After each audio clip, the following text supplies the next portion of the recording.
Okay, good afternoon, everybody. This is Vivek Joshi, host of Aftermarket Champions podcast. Today, I have a guest who is very interesting to me. His name is Scott Frew. He's a founder and CEO of a company called iAsset based out of Australia. And the reason I find Scott and this company interesting is because, like me and many of my colleagues, he's been a practitioner doing this in the field before he started a software company. And more importantly, the software company he started attacks a different part of the problem and a different part of the industry, namely the technology business. And I thought, as I've got to know Scott over the past many months, I thought it'd be a fascinating guest to get on the podcast and learn a little bit more about his business, his story. And so I invited him and thankfully accepted the invite to come on board. So welcome with that, Scott. Welcome to the show. Thanks, Vivek. So Scott, I know I shouldn't start this way, but did you watch the match on Sunday? No, I didn't. I mean, I saw the result, which was fantastic for Australia, not so good for India, but no, I wasn't watching the match. Good. You saved me the embarrassment of trying to get my nose rubbed in terms of what happened that day, but that's good to know anyway. Well, then we can move on to business. So, Scott, I think, again, like I said in introduction, your story to me was actually quite interesting when I got to meet you for the first time many months ago. And maybe for the sake of our listeners, if you don't mind, just giving a little bit of a Scott Frew story and what you did before iAsset, why you started iAsset, that'd be great. Maybe Sure. a little bit of that story. Sure. So back in the late 80s, after being a COBOL programmer for a couple of years, and COBOL's an old language that no one's heard of anymore, I started with some other gentlemen, distributor. And when I say gentlemen, we're all early 20s. And the reason is because distribution in those days, the distributors were selling direct against their own resellers. It was all a bit of a wild west. So we set up a distributor that sold networking equipment, but didn't sell against their own customers. And that was mildly successful. And we sold that to Netcom, which was a modem company in those days when modems were the thing. Then I started LAN Systems, and that was really all around routers were brand spanking new. ISDN was just being released. And the reseller community needed support for that sort of technology. So I built LAN Systems up to be the largest Cisco distributor in region over 10 years, and then sold that to Westcon. So Westcon down here is my old company. And then I kind of semi-retired for 5 years. I moved to Europe. I sat on some boards. I realized that I'm too much of a control freak to be a non-executive director. So I came back and started Distribution Central. And Distribution Central, I took from nothing to $750 million in 11 years. And it was all based on the platform I built to make us more efficient. And really that story started with Cisco because in those days, you'd sell a router, but most companies wouldn't sell the SmartNet or the maintenance with it. And I told my sales reps if they came back without maintenance, there'd be a problem. So instead of sort of relying on them to do that, that's where I started building out a platform to force the decision rather than make it optional. And that's where we started. And then, of course, that created a renewals issue. And then we had an install base that we could go and attack, and then end of life. And kind of that's the brief story. But really what the platform was aiming to do is take cost out of particularly channel businesses, but vendors as well, because that's the only way you're going to move the net profit needle further up, rather than, most people are suffering with margin compression, especially in this particular market. So the entirety of your career has been around the technology business, the hardware business primarily, right? Have you worked with the software side of the business as well prior to starting iAsset? Yep. You did? Yep. So we've had software, cloud, and hardware consumption running on it at Distribution Central. And now we run, all sorts of global organizations for consumption, cloud, subscription licenses, and hardware plus maintenance. But originally, the platform was built to chase the maintenance bit. So all of our platform is based on contracts being the primary item, and then assets just being a sundry underneath. So if it's a contract without an asset, there's no particular issue. There's nothing there. So if you were to describe what iAsset does, because fundamentally you took that experience from Distribution Central and the platform you started building and said you're going to spin a company out of it. So tell us maybe what iAsset is about, who you sell to, what do you do for them? Okay, so the strategy is to manage product life cycles and install base, and we've finally found a category because I've spent 15 years trying to educate the market, but now they've decided we're revenue technology or RevTech. So, in broad terms, the strategy is there's four things that every company must achieve, especially in the technology business. We call it LIPS: land, invest, protect, surrender. So, land is, to my point before, making sure all the fries and Coke and apple pies are on the burger when you make the burger sale, whether it's your reps or someone else. Once that's done, send it straight into the ERP system. So, you wipe out all of the sales order entry people because you don't need to enter orders into an ERP anymore. Wait for ERP to come back and say it's been invoiced, then start the install base tracking piece, which means you move to invest mode. If you're a vendor, you're only looking to sell, if it's vendor A, looking for other vendor A products to sell to that install base. Or if you're a distributor or channel partner, you might have vendor A and you want to sell vendor B products to the vendor A customers. So that invest piece lasts for however long the life cycle of that product or customer lasts. Then you go into protect. And a lot of people talk about renewals. I've always had the opinion renewals is the last thing that you want to do because there's a filter that you should go through which says, do I actually want to renew the customer? Do I want to upgrade them, cross-grade them, change the technology? I don't deal with that company anymore, whatever it is. And then after you've got through that filter, then automate the entire renewal stack. So, high speed, long tail, high frequency, low value renewals. And why would you chase that market? Because it's not worth much. Is because the vendors still want that renewal closed. They still want a relationship with the customer. But if you're a distributor or a VAR or SP and you make maybe 6 points, there's people making less than that. If you get a salesperson ring a customer and say, I'm chasing this antivirus renewal, you've lost money. So automate all of that bottom end. Then maybe the mid-tier goes to an inside sales team or a low-cost jurisdiction. And then your top-end deals go to your direct touch or your channel account managers. And then the last part, which is still one of my bugbears because I'm very environmentally focused. I planted over 120,000 trees at DC. I now run a carbon sequestration beef cattle farm as a side gig.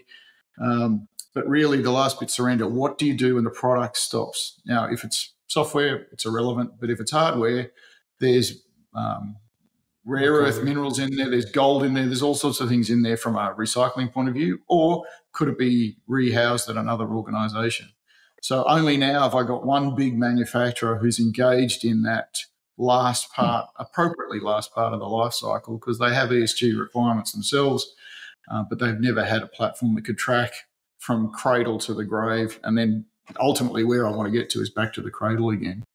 And so our target market has been the IT or IoT space. IoT's got some particular challenges given there's a bazillion small sensors out there in the field, and there are now government requirements everywhere to make sure that those are updated, and if they're not getting security updates, to notify the end customer.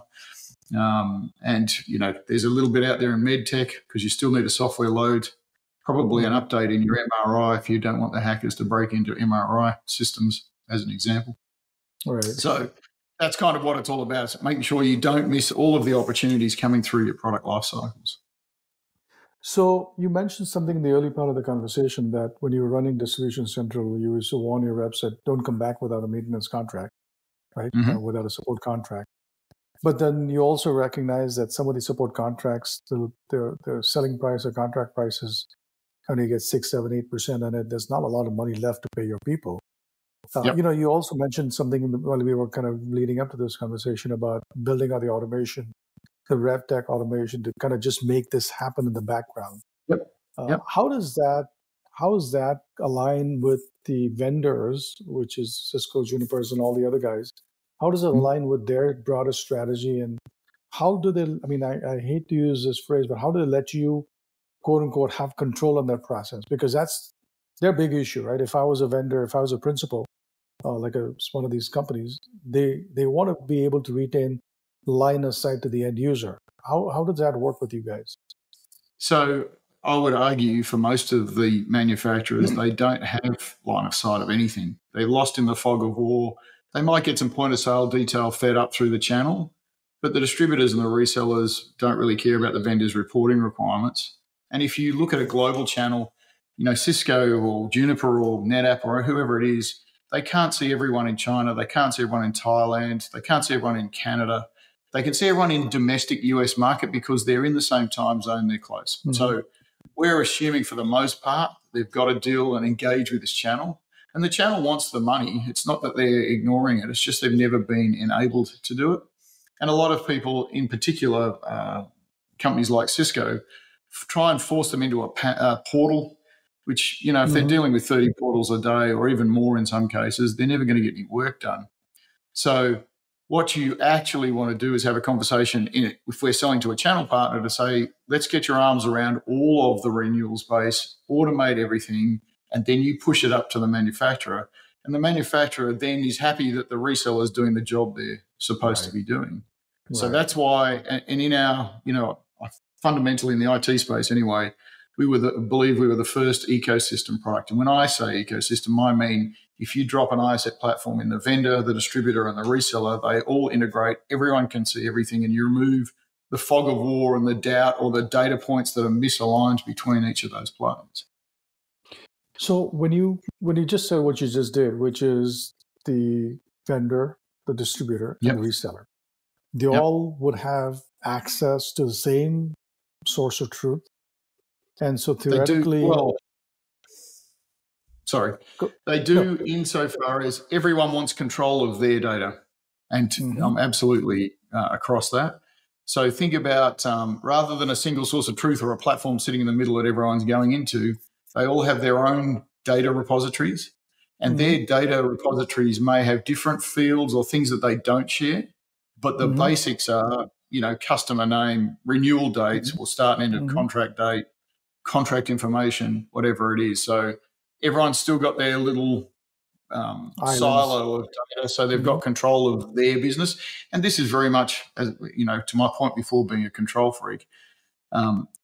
The resellers generally and the distributors, most of them, the ones we aren't running, definitely do not have control of their own data set. They are heavily reliant on an upstream provider making sure that product lifecycle revenue is working, and it's just not good enough because, as I said, vendor can't see everything because they've got this two-tier channel separating them from the end customer as much as they'd like to think they've got control. But, I wonder if that's different from the industrial world that I live in. We don't have the two tiers. We typically have one tier, which is they'll go to reseller, they'll go to distributor, some channel partner, and that's it.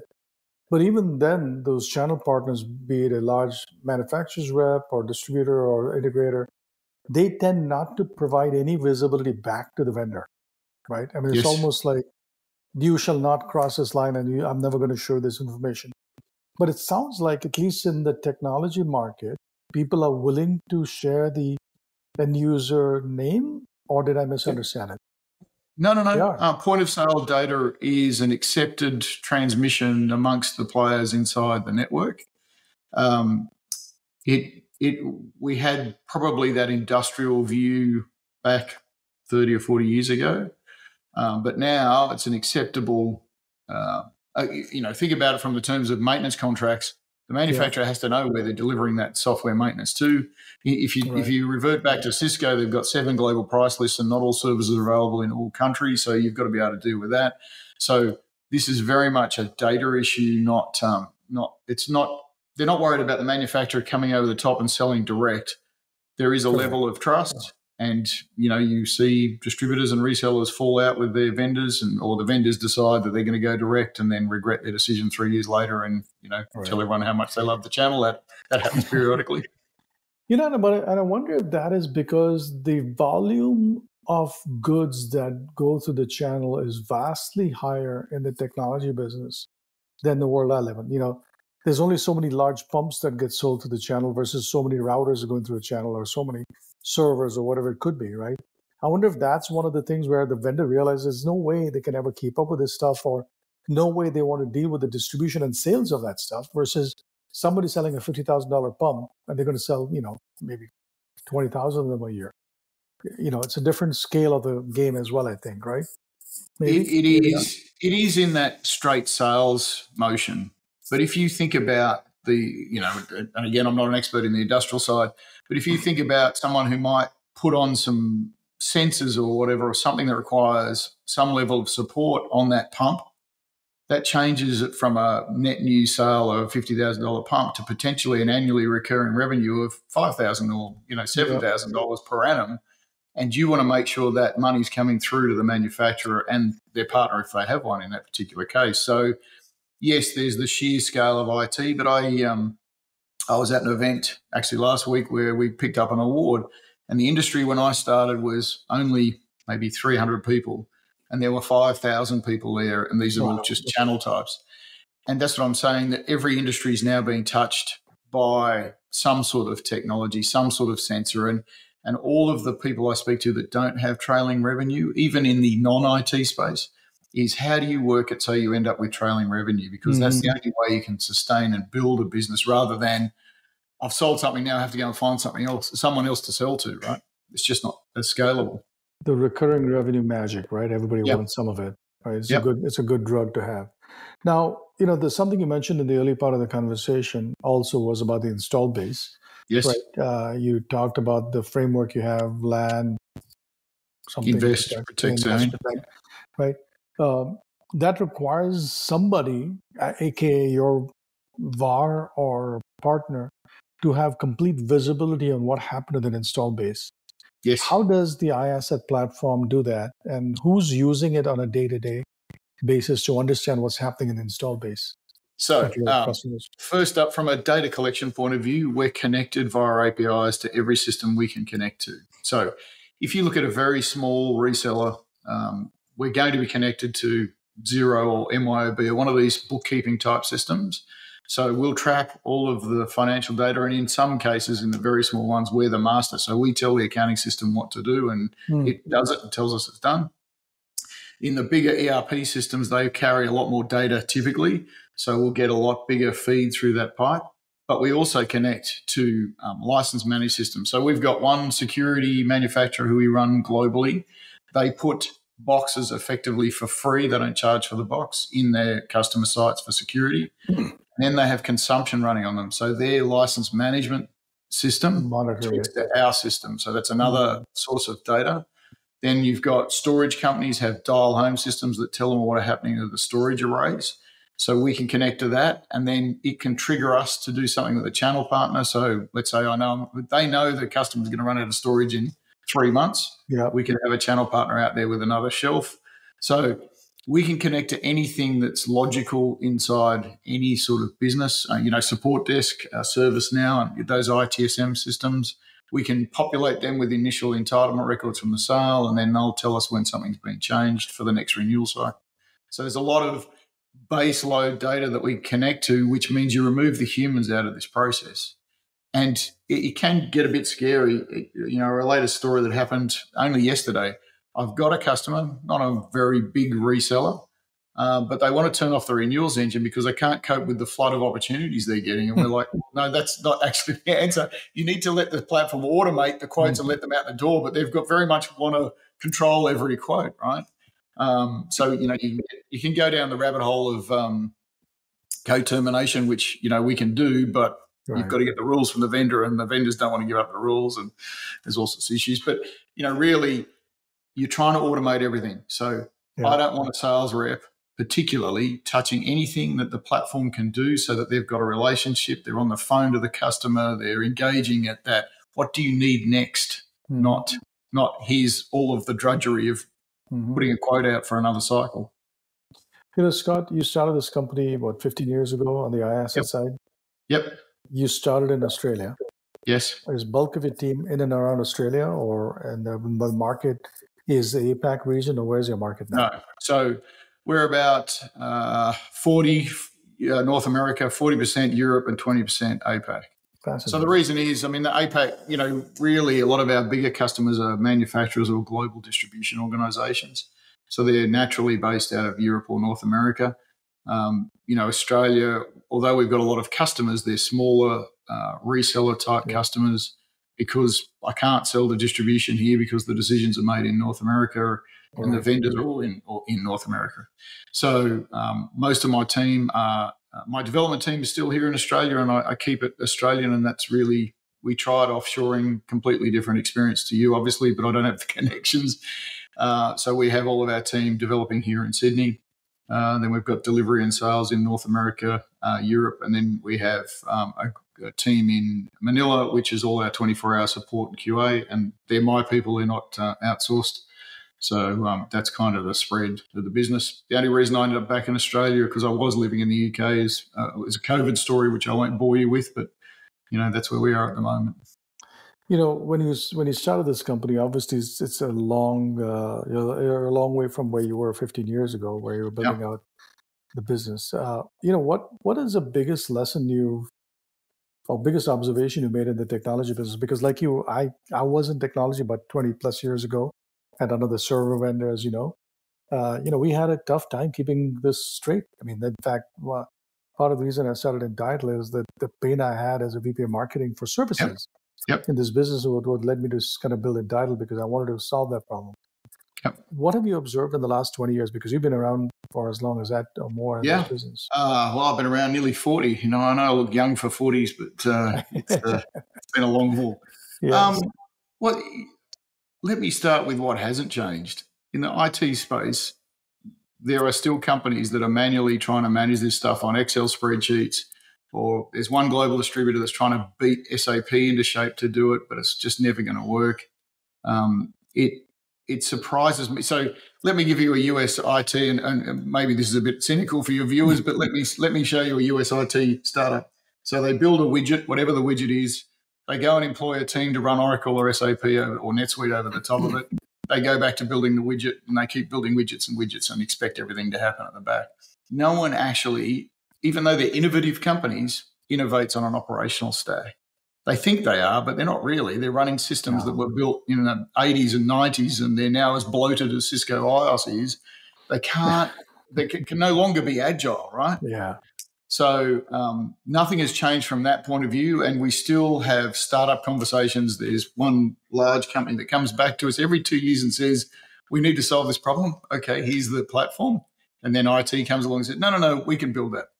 So I think, as you would probably appreciate, SaaS vendors who are classified as shadow IT by the IT guys, we're always competing with IT. And if you have companies that the business runs IT, then we're good. But if you have companies that the IT runs the business, then that's when we end up in a clash. The biggest competition you probably have is IT, who says, I can build it myself, right? Yeah. Hey, what's a couple of spreadsheets? What's a couple of BI tools? What's a couple of alerts and notifications to kind of get this thing going, right? Or I'm competing with Excel, and you're competing with Excel. I wrote a story about Excel the other day. I've never competed with Excel in my life. Never ever competed with Excel in my life. I only see it every day. I literally, the call right before this, I was talking to one of my customers, and she wanted me to give her what I would call a depositioning document against Power BI. I was like, you got to be kidding me. He's like, nope. I need to make the case why Entitle's not Power BI, right? Yeah. I see that every day. I mean, literally every day. That's my life. Yeah. So I referred to the fact that when I was at the server and storage maker is really when I thought about Entitle as an idea, in the sense that it was painful for me to get my salespeople enabled, armed, activated, if you may, with these renewals, because back then, yes, we went through VARs, but our salespeople were chasing the VARs down to get things done. Do your principals or do your vendors, salespeople also use a system to go work with the VARs to get them to do what they need to get done? Or how does that process work today in the execution? So again, if you assume that the automation piece is done, so either the low value stuff's gone out the door, no one's touching that. The next tier up, they might. Let me give an example. There's a manufacturer that ships the month's worth of quotes out to their channel partner and expects the channel partner to turn that around. Some of them do it well, some of them don't do it so well. But they have channel account managers rather than the direct touch reps. Right. So direct touch reps and the vendor are, as the name suggests, they're out there selling the company to the end customer, and every vendor's got them, especially in North America. Yep. But no, the at the lower stack, the channel account managers are chasing the resellers for this business. Or what's really crazy and a worst case scenario is where the salespeople, especially in-country salespeople, country managers, don't get paid on renewals, so they don't care anymore. Don't care. And then the US has to chase it remotely. It happens today regularly.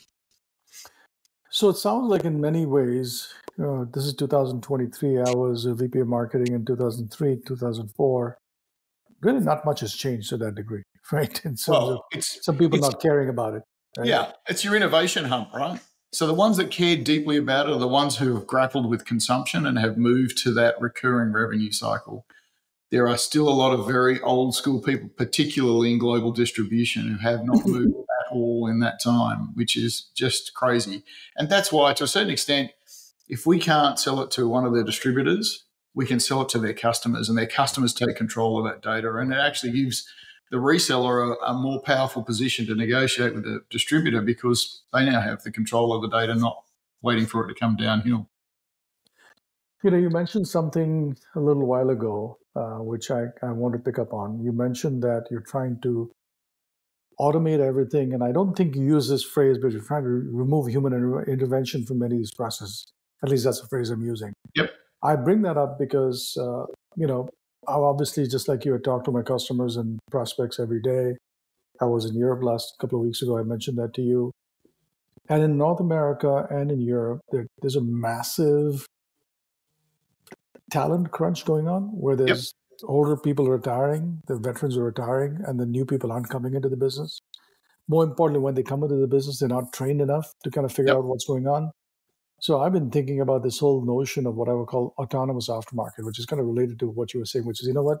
Just find ways to just let this stuff run in the background. Yep. Let it automate itself. Don't get any human intervention in the process. This is from the industrial world, by the way. Are you Yep. seeing something similar in the technology markets that you work in as well? So that's what I've been pushing for almost as long as I've been in IT, either in my own companies or in my customers in the case of iAsset. Yes, you've got the silver wave or whatever they're calling the retirement phase. Silver tsunami, yep. Silver tsunami.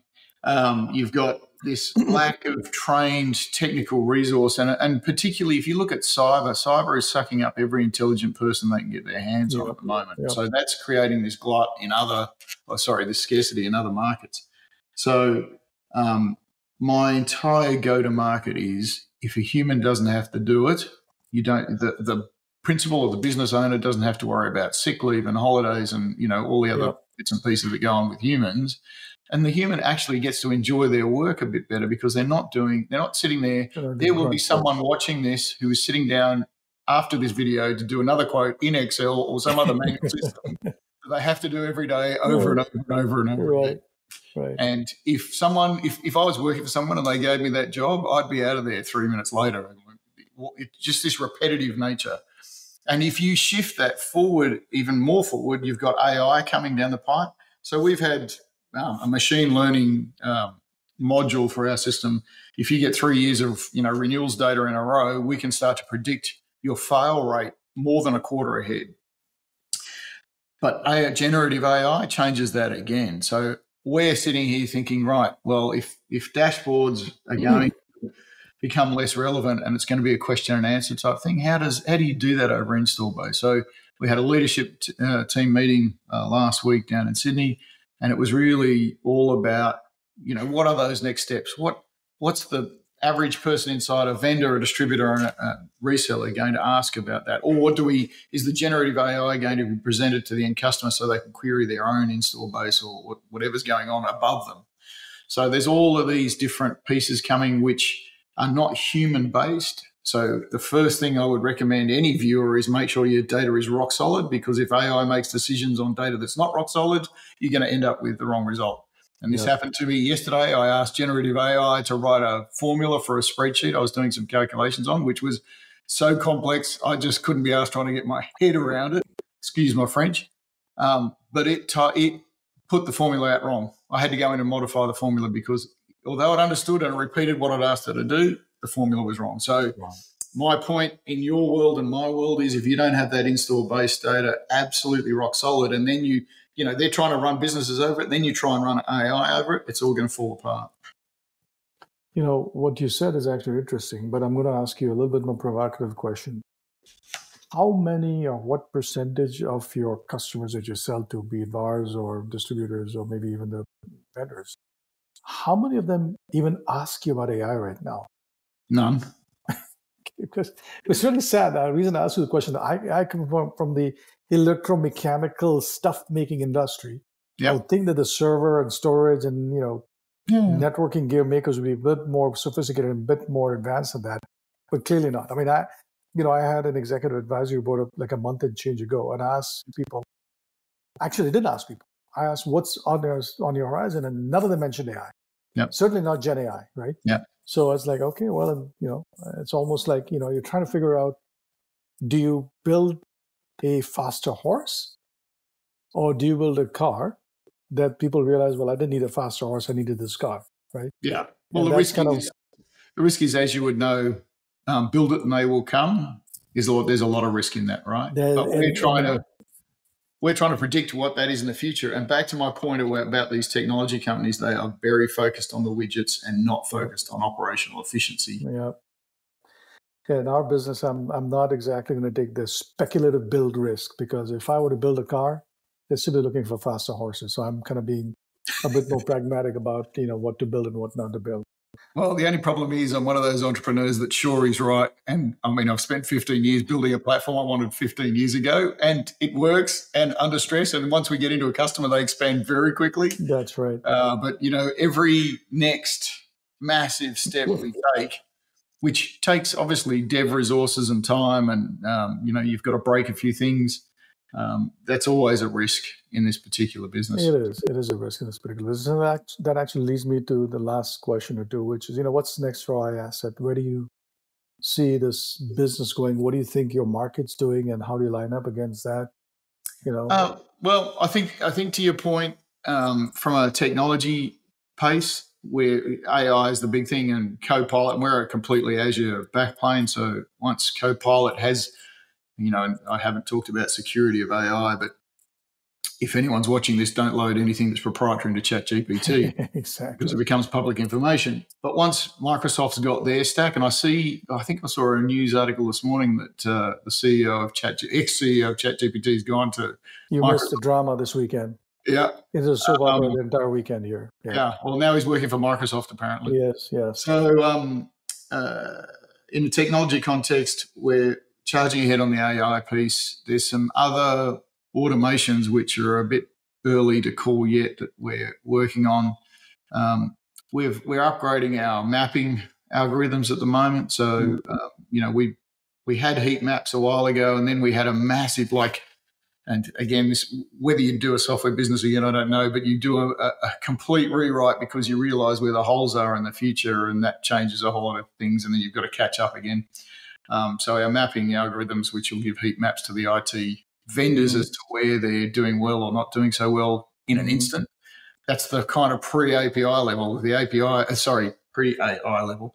Yeah. Once we get AI going, AI will just tell them where the risks are that are associated with that. So that's from a technology stack. From some of the deployments we're doing at the moment, we've got some interesting ones going out with a big security distributor, and that will change the security marketplace, and putting more and more APIs direct into manufacturers, even if they're not customers of iAsset, to help their channel operate better and get, the notifications, particularly on end of life and end of sale. Automate everything, right? That's the mantra. Absolutely. Excellent. Well, I think this was an interesting conversation, Scott. I think I could keep going on for a long time. There's a lot more questions I wanted to ask, but I think the context of what you said is actually interestingly similar to what we're dealing with in the industrial world. I always thought that the technology world is a bit more advanced. In some ways they are, in some ways they're not. And I'm thinking that there's a lot of commonalities here between what you've been doing and what we've been doing. And I'm sure we're going to keep in touch and exchange more stories and more ideas over time. So I really appreciate you coming at this podcast today and spending some time with us. And good luck for the next 6 weeks of the year for you. And we'll be in touch soon. You too, Vivek. Awesome. Thank you, Scott. Have a good day. Cheers.